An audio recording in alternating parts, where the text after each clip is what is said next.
Oke, jumpa lagi dengan Edwin di channel analisis laporan keuangan. Untuk kali ini saya bahas DWGL ya, Dwi Guna Laksana 2025 Q4. Kalau teman-teman ada analisis yang lebih lengkap, lebih akurat, langsung aja share di kolom komentar ya. Oke, untuk DWGL ya kita selalu cek untuk riwayat pembagian dividennya dulu. Nah di sini nggak ada, ya nggak ada riwayat pembagian dividen. Perusahaan ini IPO tahun 2017, ya sekarang 2016 sudah 9 tahun IPO nggak ada riwayat pembagian dividen. Ya artinya perusahaan ini saya rasa belum terbukti profit gitu ya. Kenapa? Karena perusahaan yang bagi dividen itu adalah perusahaan yang memang sudah terbukti profit dari bisnisnya dan juga punya kondisi keuangan yang sehat. Jadi kalau perusahaan nggak bagi dividen, bisa jadi perusahaan tersebut ya cuma untung di atas kertas saja, atau ada masalah, ada problem sama bisnisnya, atau mungkin cuma memperkaya owner perusahaannya aja yang biasanya merangkap sebagai komisaris dan direksi ya. Jadi kalau nggak ada seriusan bagian ini biasanya saya langsung skip aja. Oke, sekarang kita lihat untuk ini ya, kas tarakasnya dulu. Ini kita harus lihat kas tarakas karena kas tarakas inilah jumlah uang yang ada di dalam dompet perusahaan. Ya. Nah, jadi si uang kas ini punya fungsi untuk bayar operasional, ekspansi, dan juga untuk bayar pinjaman ke bank. Jadi naik nggak boleh terlalu sedikit ya.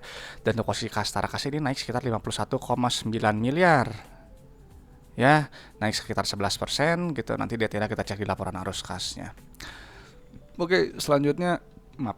Oke, selanjutnya kita cek untuk ekuitasnya dulu ya di saldo labanya. Dan sini sudah terjawab ya kenapa perusahaan ini nggak bagi dividen. Karena dia defisit ya, alias saldo labanya negatif. Artinya apa gitu? Artinya ya perusahaan ini masih mengakumulasikan total kerugian.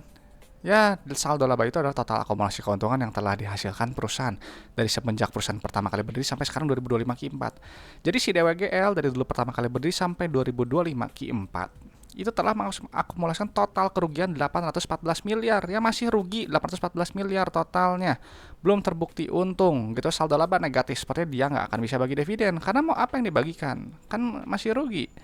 Ya, jadi udah jelas perusahaan ini perlu waktu ya untuk bisa bagi dividen. Syarat yang pertama harus punya saldo labanya dulu positif.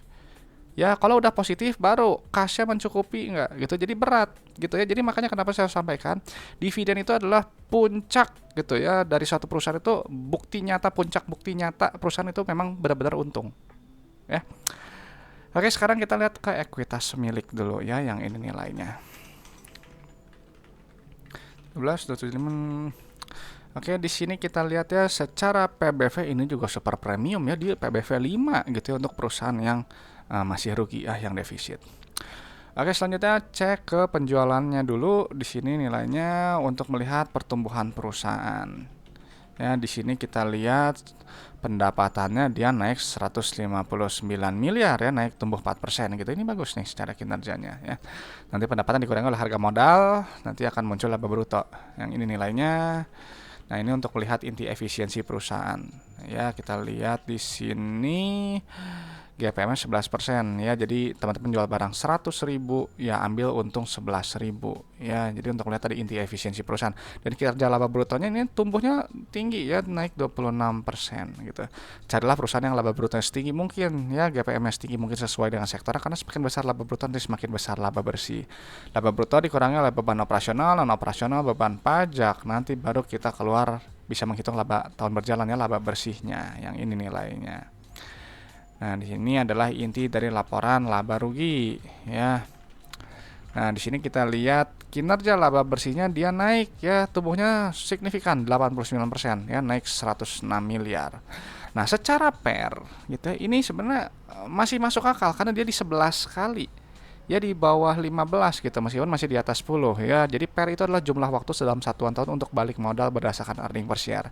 Jadi kalau beli pernya 11 ya holding per itu setidaknya 11 tahun gitu ya. Cuma kan perusahaannya ya masih perlu waktu lah untuk membuktikan dulu kalau dia memang sudah terbukti untung ya, harus balikin dulu saldo laba jadi positif ya. Cuma secara versi ini masih acceptable.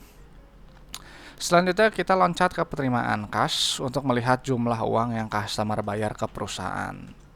Nah, di sini kita lihat sebentar. Ya, di sini kita lihat nih rasionya bagus ya. 97%. Jadi perusahaan itu customer itu bayarnya hampir selalu full. Ya, yang kurang sedikit itu berubah jadi piutang yang nanti harus ditagih perusahaan. Nah, di sini memang penerimaan kasnya memang turun ya, meskipun pendapatannya naik gitu. Nah, sekarang si kas yang dikumpulkan digunakan untuk bayar operasional. Nanti kita muncul net CFO yang ini nilainya. Wajib positif seperti ini. Ya, artinya perusahaan ini menghasilkan uang tunai, jadi uangnya nggak habis hanya untuk bayar operasional aja, ya. Dan di sini kita lihat ya net CFO-nya juga naik ya, tumbuh, gitu. Jadi meskipun penerimaan kas turun, tapi net CFO-nya dia naik, ya.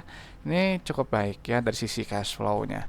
Nah, lalu untuk aktivitas ekspansi usaha di sini nilainya negatif, artinya perusahaan ya berekspansi atau enggak dia memelihara aset produktifnya. Dan di sini kita lihat ya, di sini negatifnya hampir 5 ya 4 hampir 5 kalinya. Ya lebih besar dibandingkan dengan periode sebelumnya. Gitu. Jadi yang sekarang perusahaan lebih ekspansif, ya. Sekarang untuk aktivitas pendanaannya ya tadi ya di sini nilainya positif. Kenapa? Karena ya uangnya nggak cukup untuk membayar ekspansinya. Ya, di sini kita lihat tuh ya, uangnya yang dikumpulkan dari hasil bisnis 219 miliar, ekspansinya perlu 250 miliar. Ya, jadi otomatis nilai positif. Kalau positif perusahaan itu harus ambil pinjaman ya, entah pinjaman atau ini obligasi. Ya, nilai positif tuh. Jadi ada tambahan dana lagi ya. Kalau negatif dia pelunasan tuh bagus. Gitu pelunasan atau bayar dividen. Ya, jadi yang ini ya wajar untuk membiayai ekspansinya. Jadi apa namanya ya kalau misalnya ini positif ya, tapi kalau dengan kondisi cash flow seperti ini ya tetap nggak ada uang sisa untuk pemegang sahamnya, ya. Maka di sini kita lihat kas tarakasnya dia naik ya lumayan 51 miliar, gitu. Oke, sekarang kita ke resiko bisnisnya ya balik lagi ke atas sebentar. Di sini lihat aset lancar dulu.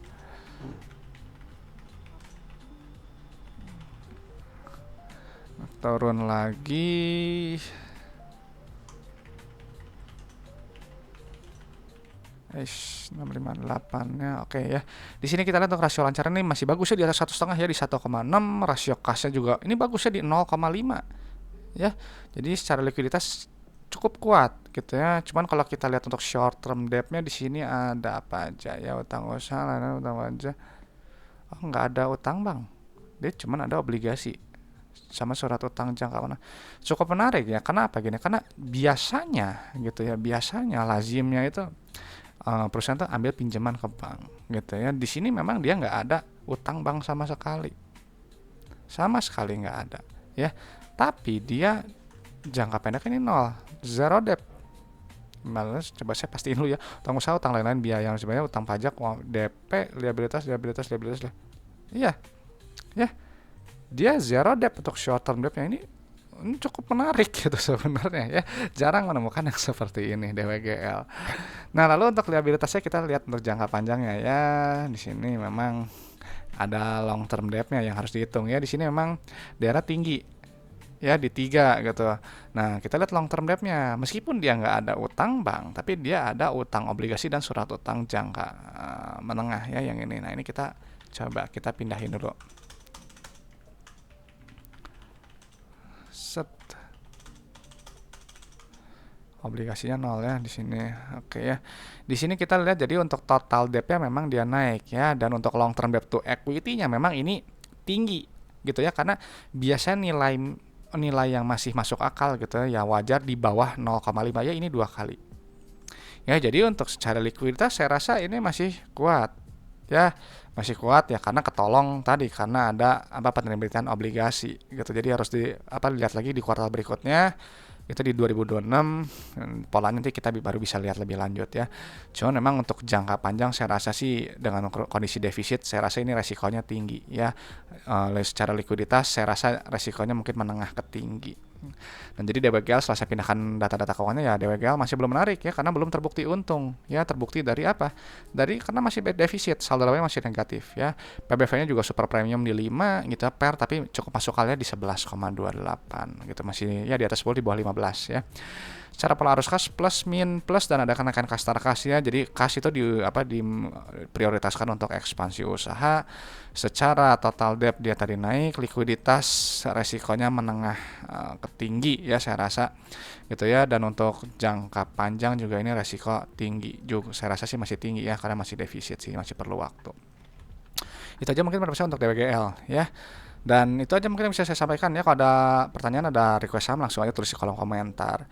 Dan selalu saya sampaikan kalau analisis laporan keuangan itu hanyalah sebagian kecil dari fundamental ya. Hanya menilai kinerja masa lalu. Jadi untuk prospek kedepannya teman-teman yang harus nilai sendiri. Dan saya di sini nggak bahas harga saham. Harga saham selalu saya kembalikan ke mekanisme pasar. Dan valuasi juga saya hanya pakai PBV dan PER ya. Jadi kalau teman-teman ada metode valuasi yang lebih bagus, lebih canggih, lebih akurat, silahkan digunakan karena valuasi itu sifatnya subjektif dan relatif, berbeda untuk setiap orang. Jadi nggak harus diperdebatkan lah ya gitu. Oke, itu aja. Terima kasih udah menyimak. Semoga bermanfaat. Semoga sharing dari sini bisa memperkaya pandangan teman-teman dalam menilai suatu perusahaan. Saya Edwin dari channel analisis laporan keuangan. Sampai jumpa di video-video berikutnya.